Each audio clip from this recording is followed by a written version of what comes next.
So I got asked which name reactions are actually important in organic chemistry. And I think this is quite a good question because especially in your undergrad studies, you will learn really a ton of name reactions, and of course, they are there for a reason. But I thought, since I now have some experience in the practical application of those name reactions, I could use this experience to tell you what I think of some name reactions and to give you maybe some insights about which name reactions are just textbook reactions, which are not really used anymore, and which ones are really great and which ones are worth learning more deeply. And for this, I will rank them in a tier list. So if you're not aware, S tier means the best of the best. Then it goes down all the way to F tier. F tier would be the reactions that I think are not even performed anymore or really only have niche uses and therefore not that important in the modern organic chemistry. And as a short disclaimer, of course, every reaction has a purpose, and I think many of you will disagree with me on some rankings because, of course, I am in my own bubble of research and don't know every application of this, but that's just my impression that I got of those reactions. And we have quite a few, so more than 30, so we will go through them in alphabetical order. And we will start off with the aldehyde reaction. And this is already a difficult one because I think the aldehyde reaction is quite cool in principle because it's a pericyclic group transfer reaction. It's kind of a Diels-Alder reaction. Electronically, they are quite similar. And if this reaction is used in a total synthesis and if it's performed successfully, this is really always a wow reaction, right? So this is something that you could put into the title that you synthesize this natural compound using the aldehyde reaction. And simply because you can form CC bonds with this reaction, it has really useful applications. And one of them is, for example, when you try to perform a ring closing reaction. So if you use an alkene instead of an alkane, then you can basically form CC bonds intramolecularly. So I think that will be the best application for it. So an intramolecular rearrangement or ring formation. This can be quite cool, but it's not that common. So I will put it into the D rank, not because it's not cool, not because it doesn't have applications, but only because you don't really see it that often. And I think it's just sometimes a bit hard to pull off, probably. So for the next run, we will have a look at all the aldol reactions. So aldol reaction is not a named reaction, but what I mean with it are Claisen reaction, Knoevenagel condensation, and also Michael additions and so on. And basically all those reactions that follow this scheme, so this alpha deprotonation, addition and elimination and so on. And of course, they are really important. So also here we perform CC bonding, and CC bonding reactions will always be the most important reactions in organic chemistry. And because you can do this with aldol reactions, they will be quite high in the ranking. It is of course used frequently in natural product synthesis, in pharmaceutical synthesis. And I don't know if you're aware, but there are even natural compounds that are formed by nature using basically aldol reactions, and those are the polyketides or polyketides. In German it's polyketide. I think it's polyketides. Those natural compounds are molecules that are basically formed by nature using aldol type reactions. So by basically performing multiple aldol type reactions and then performing ring closure, nature has access to aromatic compounds. Because if we arrange the ketones in the right way, then due to tautomerization we can have an aromatic formed by non-aromatic compounds. So this is of course really important. And lastly, aldol reactions can of course be performed enantioselectively. So therefore it's quite hard for me. So either S tier or A tier. I will put it into A tier, I think, but it's really close to S tier, simply because aldol reactions are, in my opinion, only for smaller fragment synthesis, and you wouldn't couple big building blocks via an aldol condensation. That's something that you will do with cross-coupling, for example, and therefore I'll put it into A tier, but it could also be S tier. So next up we have the Beckmann rearrangement, and so the Beckmann rearrangement, basically it converts a ketone to an amide, which is quite cool. So amides are of course important functional groups in organic chemistry, and I think the mechanism is quite cool because you basically form a nitrine which rearranges so that you have a new CN bond. Then in this way you can insert one nitrogen between a CC bond. However, it's not something that you will do so often in organic chemistry because amide fragments are usually perfect to couple bigger fragments together. So you only have a certain scope of possibilities where it would make sense to perform a Beckmann reaction instead of an amide coupling. But one of those would be, for example, the synthesis of perlon, which is basically a nylon mimic that is used commercially. So starting off from cyclohexanone, we add the hydroxylamine and then we will get the corresponding caprolactam, and this can be opened and then polymerized, leading to a polymer, which we all know as nylon or nylon type. Another application is a synthesis of paracetamol. There are, of course, many ways to synthesize paracetamol, but one way, which was patented, involved this Beckmann rearrangement to obtain paracetamol in basically 2 steps. Yeah, so because it's not an CC coupling, it's an CN coupling, and you only have certain cases where it would make sense to have a nitrogen insertion instead of an amide coupling, I will put it into C rank. So next up we got the Cannizzaro reaction, and I remember it quite well because I got it wrong in my OC1 exam. And the Cannizzaro reaction is kind of in disproportionation because you have 2 aldehydes and one will be oxidized to the carboxylic acid and the other one will be reduced to the alcohol using strong base. And yeah, that's not something that you would do in a lab. So it can have quite good industrial applications when both the acid and the alcohol you obtain are of commercial interest, and this is the case for furfural. So when you perform a Cannizzaro reaction with furfural, you obtain furoric acid and furfuryl alcohol. Both are quite commonly used in organic synthesis, so that's one way this reaction could work. Any other way, yeah, I don't see how anyone would ever do this in the lab.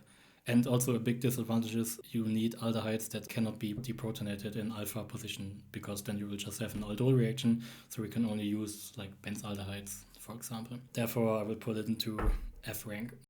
Next up, we got the Hori-Bakshi-Shibata reduction, and yeah, I love this reaction. It's also called the CBS reduction. I think this one is really worth memorizing because it is such a useful reaction, because you can enantioselectively reduce ketones to the corresponding alcohol, and this is just really useful because, for example, when you synthesize a natural compound, sometimes one enantioselective reaction is enough in order to dictate the configuration of other stereocenters that you are building afterwards. The CBS reduction is just a great way to do it. You get really high EEs for many kinds of compounds. And yeah, also I think the mechanism is just quite cool, so that you basically have a Lewis acid and a Lewis base within one catalyst, and both work in concert to activate the borane, so the reducing agent, and the ketone. So yeah, I love this reaction.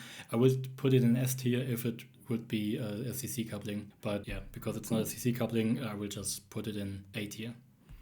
Next up, we got the Clemenson reduction. You might know of the Clemenson reduction in the context of the Friedel-Crafts acylation, because it's quite a common scheme that you learn in your undergrad class, that you try to avoid Friedel-Crafts alkylation. So you instead will perform a Friedel-Crafts acylation and then perform a Clemenson reduction or a Wolff-Kishner reduction in order to obtain the alkylated aromatic compound. That's quite a good idea, but I think in modern synthesis you would also try to avoid this sequence, because there are better ways to do that. There are now ways to couple the alkyl rest directly onto the arene with suitable groups, and also you need quite harsh conditions for this reaction, so you need quite acidic conditions. I think the OG variant of this reaction used an alloy of mercury and zinc, and of course mercury is just really nasty. I think there are better options now instead of using this mercury zinc alloy, but still I wouldn't rank this reaction this high, so I will put it into D rank, I think. So next we got the Cope rearrangement and the Claisen rearrangement, which I just put together, and both are 3,3 sigmatropic rearrangements. Yeah, also here I love the theory that we can have this migration, or this something that looks like a migration of a sigma bond within a non-conjugated system. The Claisen reaction is basically a Cope reaction, just with one oxygen inserted. These reactions can be really useful, so these reactions are not that rare in total synthesis. I would say they are applied more often than the aldehyde reaction, and especially the Claisen reaction is quite useful because you usually have a high driving force towards the product, because the CO double bond is just quite stable. Yes, and mechanistically they are also pericyclic reactions. They are also stereospecific, so you can use this reaction to copy stereo information from one part of a molecule onto another, for example. One application for this is, for example, to build quaternary carbons, chiral quaternary carbons, which are hard to access in the other way. And so, yeah, one of my favorite reactions, personally, I would put into lower A tier. So maybe B or A, but yeah, because I just like it, maybe A tier. Next up, cross-coupling reactions. So with this, I mean Kumada, Negishi, Suzuki cross-coupling, Little cross-coupling, Sonokashiwa cross-coupling, and Heck cross-coupling, Buchwald-Hartwig cross-coupling, those I will all put into S tier. So yeah, without doubt. So these are all reactions that follow this type. These are palladium mediated, or can also be other transition metals that are suited, but usually it's palladium. And we have this catalytic cycle, so we have an catalytic CC coupling, and this is just so useful. I think organic chemistry would no, it's sure. So modern chemistry wouldn't be the same without these cross-coupling reactions. They just allowed the couplings of arene systems, of alkenes with arenes, of alkenes with alkenes, and so on. And we can have really harsh conditions for faster reaction times, for example, with the Kumada cross-coupling, but we can also have really mild reaction conditions with the Suzuki cross-coupling, can even use an aqueous environment for the Suzuki coupling. So all of these reactions are just super awesome. And I also made a video about this, so if you want to learn more about them, you can check them out here. And also another important aspect is cross-coupling reactions just allow a convergent synthesis instead of a linear synthesis. So if you have not heard of that, you try to avoid linear patterns where you have basically your core structure and then you just add something onto your core structure and then just make your core structure bigger. Instead, you want to come up with a synthesis that basically has two big fragments that you can in the end join together to then obtain the big structure, because with the same amount of reactions you will have higher yields, and with cross-coupling reactions we can do just that. So we can transform the one fragment into something that we want and then the other fragment and then join both fragments together, and yeah, this is just something performed in so many syntheses, so definitely S tier. Next up we got the Diels-Alder cycloaddition. So I think this is the next S tier, because the Diels-Alder reaction is really beautiful because you can join those two fragments which are not that reactive and they perform a double CC coupling basically, or double CC bonding. And I think the Diels-Alder reaction wouldn't be as useful if you don't get this double bond in the product. So if you would obtain a cyclohexane instead of a cyclohexene, the reaction would still be cool, but the cyclohexene fragment in the product is just also so useful because you can also use it as a chemical handle for new transformations, or you can just get rid of it by hydrogenating it. And the Diels-Alder reaction, it has been around for so long. It was actually developed at my university in Cologne, and today there are so many spin-offs. So you can have these all carbon systems, so this would be the normal Diels-Alder cycloaddition. You can inverse the electron demand.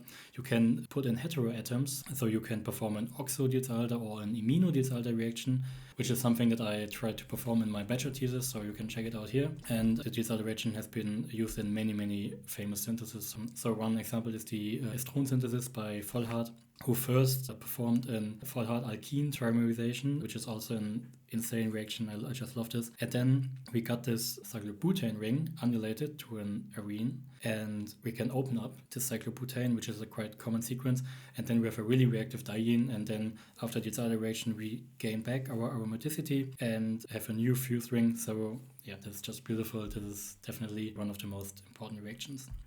And we follow with the DMP oxidation, so the Des-Martin periodinane oxidation. This is just a reaction to oxidize alcohols to the corresponding ketone if we have a secondary alcohol, or if we have a primary alcohol to the corresponding aldehyde. And this is really important because aldehydes used to be not so easily obtainable, because when you work in aqueous environment, the aldehyde will be oxidized to the corresponding carboxylic acid. But the DMP reaction works in organic solvents, so we don't have this problem.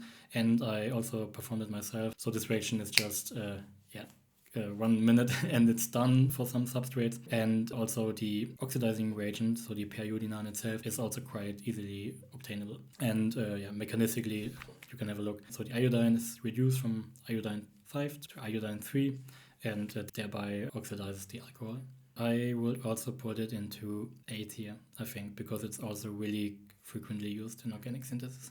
Now we got the Fischer esterification. So I think even people that didn't decide to study chemistry but had chemistry in their high school, they will know of this reaction because it's just one of the first mechanisms that you learn. So you're all aware of this acid-catalyzed esterification.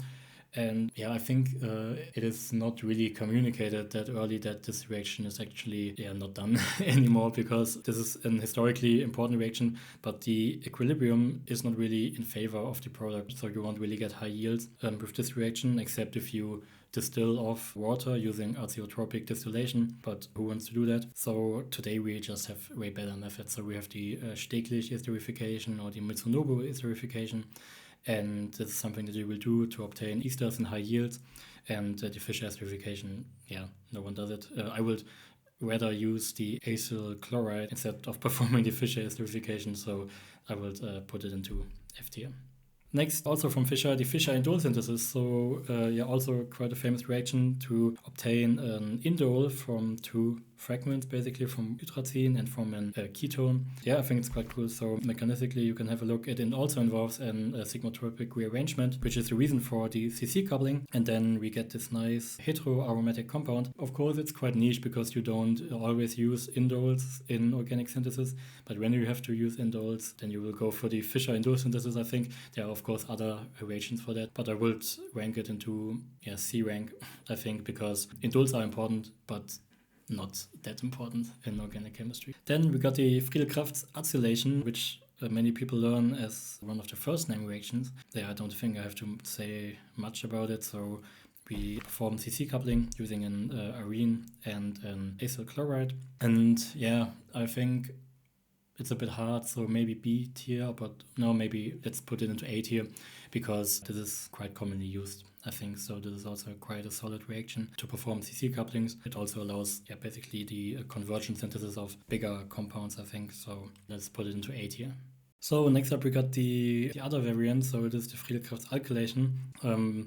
This is not that great as the Friedel-Crafts acylation because many people learn this right away. So problem is that once we have alkylated our compound, the product is more reactive than the substrate, and therefore we will have the problem of poly or multi-alkylation. Also, you cannot really perform it with primary halogen alkanes because you will get a rearrangement from the primary carbocation, if it's formed even, to the secondary carbocation, and this is something that you just have to keep in mind. So this is a reaction that you will try to avoid, and also it's really hard to purify, so the reagent products are often quite similar in polarity, and I just wouldn't do it. So I think it's an E tier for me, but could also be D, but I will put it into E. So we follow with the Gabriel synthesis for the synthesis of amines.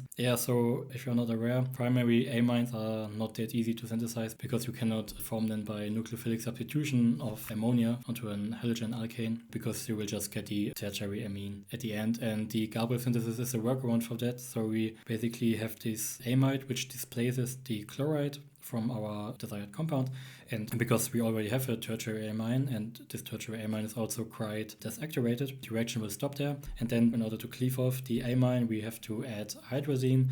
This reaction is quite cool, but the atom economy is awful. There are also other ways to obtain amines, so I will put it into a solid C rank. Then the Grignard reactions, so all the reactions that work by adding a Grignard reagent to a nucleophilic center, and I think I don't have to say much about it. So a really important reaction because the usefulness is also that you can convert any bromoalkanes into the corresponding Grignard reagent and then add it onto something. So it's a bit similar to the cross-coupling reactions, but of course a bit harsher and with a bit lower scope. But because you can synthesize so many functional groups from it, and because it's really a standard reaction that's really common for many fields in organic chemistry, I will put it into an S rank. Now we arrive at the Guabs metathesis. I also love this reaction because it's just so cool. So you basically have this Guabs catalyst, so it's really called Guabs catalyst or catalyst from the second generation or so on, at which you basically can join two alkenes to one alkene, and basically you cap off the alkene. So you will slice them off in the middle and then join the four fragments together in a different way than we had before. And you can also do it the other way around, so you can also cleave alkenes. And this is especially useful if you want to obtain microcyclic rings. So in this way you can couple those alkene moieties onto another and perform ring closing metathesis. And also you can perform it enantioselectively using the right legions. And if you haven't seen the mechanism yet, it kind of looks like this. So we basically have a 2+2 cycloaddition of our ruthenium catalyst with our first alkene. Then a retro 2+2 cycloaddition takes place in a different way than we had before. So now two different carbons are bonded. And then our second alkene comes into play, and we then have again a cycloaddition and a retro cycloaddition. And this is the way those fragments are either joined or separated from one another. I will put it into A tier. I think you can't compare it to the cross-coupling reactions, but it's really close to it. Next up, the Jacobson epoxidations. So this is also historically quite important reaction, and it is a way to enantioselectively form epoxides. And epoxides are quite useful handles because you can transform them into many other kinds of functional groups. Mechanistically it's also quite cool because you basically transfer an oxygen atom from hypochloric acid onto this alkene, and I will put it into a B rank, I think. Next up, we got the Mannich reaction, which many learn quite early, so you could also put this into the aldol type reactions. But I think because an A- is involved, it deserves special honor. And I think this reaction is quite cool because we join 3 fragments onto another, therefore couple a C bond and an CN bond. This is quite cool. And yeah, mechanistically, we first just form the iminium ion from the aldehyde and the amine, and this is then attacked by the enol of our other fragment. And it's also famously used in the Robinson-Tropignon synthesis because this is basically a one-pot synthesis of this bicyclus. If you think of it, there are not many other ways to synthesize this compound that elegantly. Quite cool reaction. I will put it into B rank.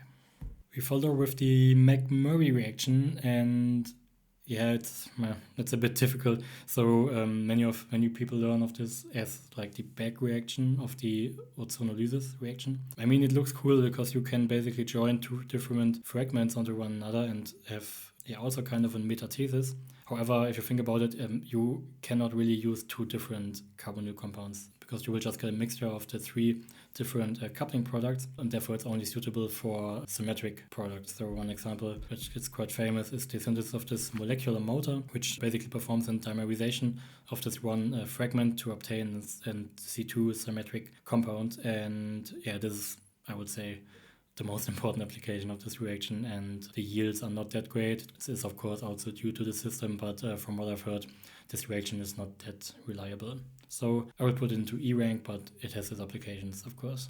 Now we come to the Mitsunobu reaction, and this reaction is also quite cool because it has many features to it. So using this compound DEAD or DAD and triphenylphosphine, we can basically perform an esterification under full inversion of an stereogenic center of a secondary alcohol, for example, which can be really useful. Of course, we don't have to make use of this inversion. So if you use a primary alcohol, this reaction will also work, from what I've heard.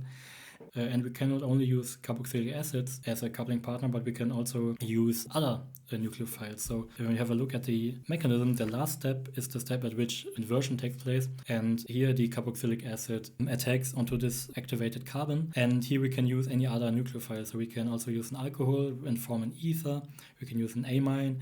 And we can also use water simply to invert one hydroxy group in our compound. So quite cool, I think, and also the byproduct triphenylphosphine is just a huge driving force and leads to high yields for this reaction. So I will put it into A rank, I think.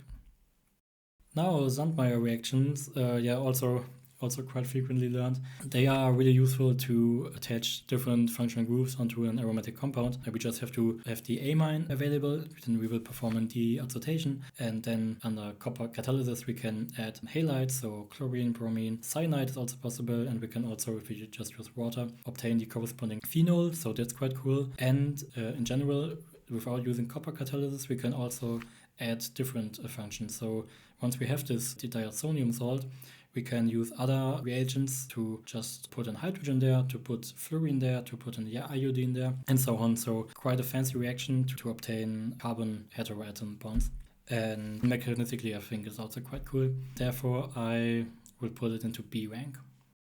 Now we got the sharpless epoxidation, so also a really famous reaction because it's historically significant, so it's one of the first really widely used enantioselective reactions, and also because it's really highly selective for allylic alcohols and it will not oxidize any alkenes that are not part of an allylic alcohol system. And similar to the Jacobson epoxidation, chiral epoxides are just really nice handles for further synthesis, and therefore this reaction is quite useful. I think it deserves a solid C rank. Now we got the Simmons-Smith cyclopropanation. So cyclopropane rings are, not everywhere, but really quite common in natural product synthesis, and especially for pharmaceuticals, because cyclopropanes can really enhance the pharmacodynamic properties of any drug. And therefore, it's a really cool reaction to obtain these rings. And if you don't know of the mechanism, it's also quite cool. So we start off with diiodomethane, and then we add zinc, and the zinc inserts into one carbon iodine bond. And this is kind of an carbene. So if you think about it, carbene is formed when we have a leaving group at an carb anion, and this carbene will then add onto our alkene and thereby form the cyclopropane ring. So yeah, quite remarkable reaction, but because it's not something that you will do every day, I will put it into B rank, but keep in mind that cyclopropanes are really important moieties in organic chemistry. Now we come to the Staudinger reaction, and this is similar to the Gabriel synthesis. So the Staudinger reaction converts an azide into the corresponding primary amine using triphenylphosphine and acidic workup. And the idea is that you can obtain this azide from a nucleophilic substitution of an halide and therefore convert substrates that cannot be converted by just the substitution with ammonia. Also, the mechanism is quite fancy. The triphenylphosphine attacks onto the azide, and then a four-membered ring is formed of 4 heteroatoms, so quite fancy. And we here have the elimination of nitrogen, which is of course a huge driving force. And also we have triphenylphosphine as a second driving force for the acidic workup. Quite cool reaction, but I would also put it in the C rank, just like the Gabriel reaction. Now we come to the Steglitz esterification, which I also mentioned earlier. So this is like the modern way to synthesize esters, because this reaction just gives you high yields. We have a high driving force for this reaction, and it works under full retention. So we don't have to worry about our stereocenter of the alcohol to be converted into the other enantiomer, or just in general for apomerization to take place. The mechanism looks like this. So we have this EDC, or DCC is also used. So we have a carbo diimide. What it does is it basically just binds water, and by doing that it forms the corresponding urea, which is the driving force for this reaction.